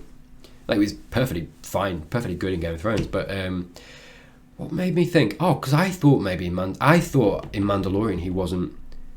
I just wasn't sure. He didn't stretch his chops in The Mandalorian, at least early on, because I mean, and that's the character as well, right? He's not a very emotive character, but I think from that I was like, I don't know. He always had the same expression on when he took the helmet off, which I translated in my head as being like, I don't know how good he is. It wasn't even that he was bad. I was just like, I'm not sure how good he is. And then I saw him in the second Wonder Woman, which isn't a great film, but like I really liked him in that. I thought he did really well with that. And then I saw him in the Nick Cage one, and honestly, him and Nick Cage in the Nick Cage film, I can't remember what it's called, long title, but the one about Nick Cage, was so good because they both committed to those roles. It's not a very serious film, but it's so good and made more serious. It's not really a serious film because both Pedro and Nick give everything to the performances in that film. It's kind of insane. It's really funny, but it's really they really sell their roles, and I think it's funnier and better for that. If they'd have just phoned it in or half-arsed it, then it wouldn't have been that good. But I think because they both did phenomenally good with what they had to deal with, it was a really good film. Have you seen Sharp Objects? I'm assuming Sharp, maybe, or Big Little Lies. I've heard of Big Little Lies. I haven't seen it. Haven't seen any of them. Those actually. I think they're only on HBO. That'll be why I haven't. Because it's really hard to get HBO access over here. I think they're only on HBO. But two of my all-time favorite shows. I heard Henry Cavill, who's a huge Witcher fan, was really disappointed in the way the Witcher show was going. Right. Yeah, I know that there's a lot of discourse to that effect online. Yeah. Personally, never watched past season 1. I watched season 2 of it, and I just wasn't that into it. I don't think they did. Can't really remember why. I don't know. It just didn't really. Too much scratching the surface with things, I feel like. And I do feel like with fantasy stuff nowadays, that it's very rushed. I think the Wheel of Time series got that too, because I'm rereading the books now. I'm in the first book, like 600 pages into the first book. And obviously having seen the first season of Wheel of Time, I remember watching the first season of Wheel of Time and really liking it. But I think that's because it's been like 10 years since I read the book. So like I didn't really have them influencing me, do you know what I mean? But since going back to read the books, I actually like the show less, which is kind of usually how it goes, because they're very different things. Adaptations are very different, it is what it is. Sorry, Tanti. Speaking of Pedro Pascal, will you watch The Last of Us show? I'm watching it, actually, currently. I am watching it. I really like it. Sharp plot. Yeah, fair enough. Cool. No, it's fine. The Last of Us is great, honestly. But I do think... Sorry, I finished my point, actually, on the Wheel of Time. Was it the Wheel of Time that I was talking about? This is my complaint about modern fantasy when it's translated into like these TV shows, is that there's so much world building, and like you're allowed to exist in that world as the reader so much. I think that's part of to do with the format and the form, right? Absolutely. But I do feel like, for example, like the Peter Jackson Lord of the Rings trilogy does that really well, where you do sink into the world a lot, because they do give the time to allow you to do that, whereas I don't think a lot of modern TV shows or fantasy TV shows and films don't allow you to do that, because it doesn't let you, like in the Wheel of Time show, there's a lot of not lingering on things. There's a lot of not spending time with the characters or in these places that there is in the books, for example. That's something that I'm really enjoying about the books, is that you are allowed to live in that world. And I do feel like that's a big part of fantasy as a genre, which I do feel like a lot of modern media misses. And I think The Witcher is one of them too, in that sense. Because it doesn't allow anyone that's new to the world to. And I think I kind of understand why they do it and do that. I think they're very afraid of the show being boring, and they've got to hit these different points and different plot points and keep it exciting and all that stuff. But I do feel like because of that you miss a lot. And I think fantasy, integral to fantasy and integral to good fantasy, is selling that fantasy world, which I just think you do miss out on a little bit if you don't let people sit in it and allow that world building to wash over you. So I'm watching The Last of Us. I am actually watching The Last of Us now. And I know the 3rd episode is going down really, really well. And this is the thing. It's a really good story, and I love it. I loved it up until the end. The 3rd episode I'm talking about, by the way.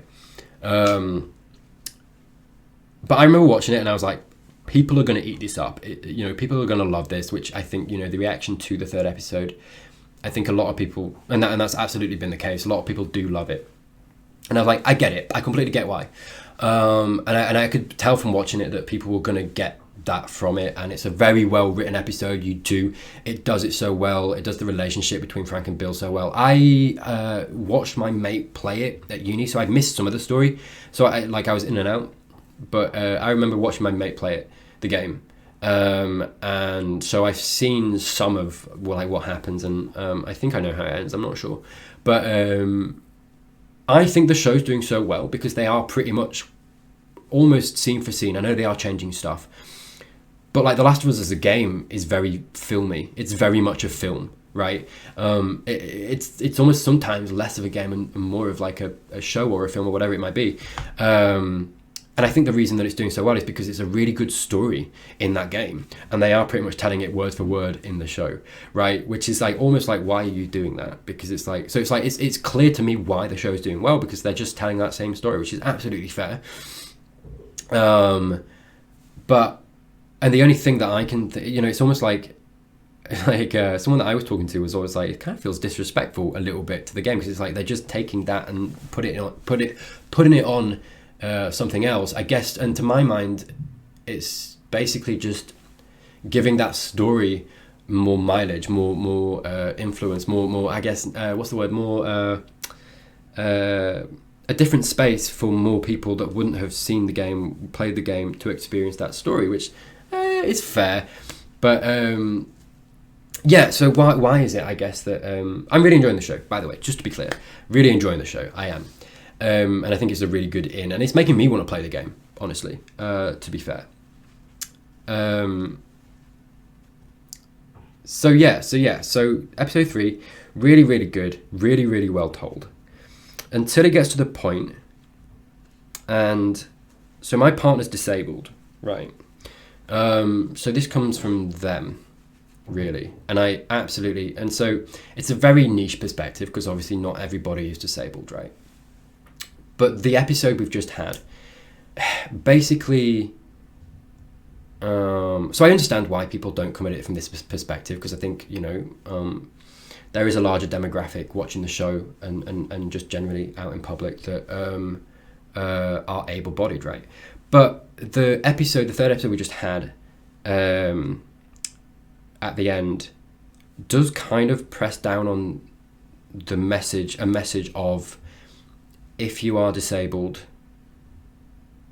it's so bad that the only possible way to deal with that is to take your life, which is a really harmful message, and made my partner feel like shit. Do you know what I mean? So it's like, sorry, this is very down and gloomy, but it's also very important, I think, and I think it's a lot of what people aren't talking about.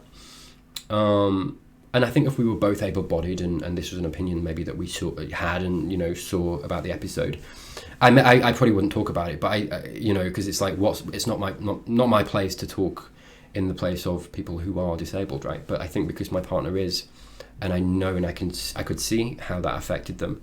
I do feel like it's kind of my duty, because I'm not really seeing a lot of discourse about it, to say that was problematic. And it wouldn't be as problematic, but I think a lot of disabled representation in media is so similar to that and ends that way.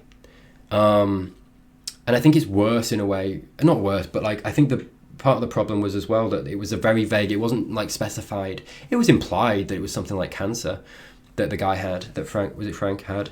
But it wasn't really specified. So, which kind of makes it worse in a way, because then it's like a blanket statement of, if you are in a wheelchair, then that's how it goes for you, and it paints the idea of being in a wheelchair as the worst thing in the world, which I think is quite ableist, and doesn't really do people who do live like that. It paints them in a light. It's very bleak for those people, and it doesn't give them much hope. And I think especially because a lot of people didn't pick that out of the episode, and were like, oh my god, what an amazing episode, what a great episode, that is very demoralizing to disabled people as well. So sorry, again, very doom and gloom, but I do feel like, because it came up, I would be doing a disservice if I didn't mention that. Other than that, fantastic episode. And like the queer rep and what it did in that regard was fantastic, and they absolutely nailed that. I think I loved the fact that you have Nick Offerman coming in, who is this, because that's the thing as well, something that Black Sails does very well too, by the way, and I won't say anything more because I don't want any spoilers to that if you haven't seen it. But I think a lot of the time in media, like you get like very strict stereotypes of queer people, right? You know, you think of gay men and you think of, you know, makeup and glitter and talking in a very camp way, or you know, gesturing and all the. Do you know what I'm talking about, right? There's lots of stereotypes that I think do a disservice to the LGBTQIA plus community, because it tells the mainstream, who don't have any foot in that community, what a gay man is, or a lesbian is, or a trans person is, or whatever it might be. I think media is very powerful, and so I think that kind of thing does matter. And so this is, by the way, this is a positive thing, because I think The Last of Us episode 3 did great in that respect, because I think, you know, like I say, so Nick Offerman comes in, he's this big burly guy, this kind of, you know, he's living in a bunker, he's got all these guns, and it breaks that stereotype when you find out that he, you know, he's attracted to men, and that's the way he swings, right? And it's just lovely that he comes in with these, you know, he's so kind of the I guess modern equivalent of,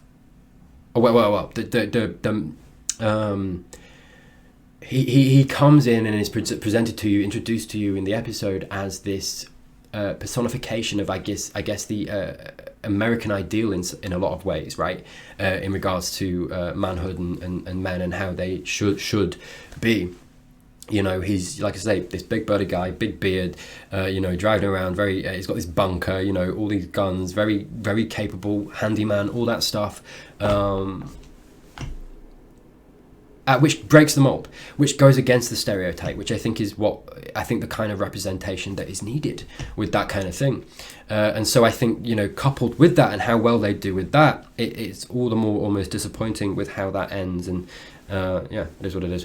But so, you know, I should have done The Last of Us for my channel, because there's a lot to talk about. I think it's that kind of show. It's really, really good, and I think it's so good with those kinds of things, and even just the way that it builds tension and the horror elements as well, and is telling the story in general structurally, I think are really, really good. The Last of Us is doing a lot of things right.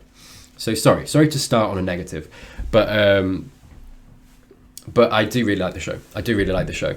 And I'm very excited to see where it goes. Yeah, it's interesting, because I am variety streaming at the moment, so I'm playing Elden Ring, and I do kind of want to try and keep to like one narrative game at a time, which stops me from immediately playing The Last of Us. Because it would be quite interesting. I don't know, it's something maybe that I could do after this first season finishes as well, because it would be nice to then play through the game and see how the game differs to the TV show, and if that makes it better or worse. I just feel like that would be quite fun, quite interesting to do. And so yeah, we'll see. Right.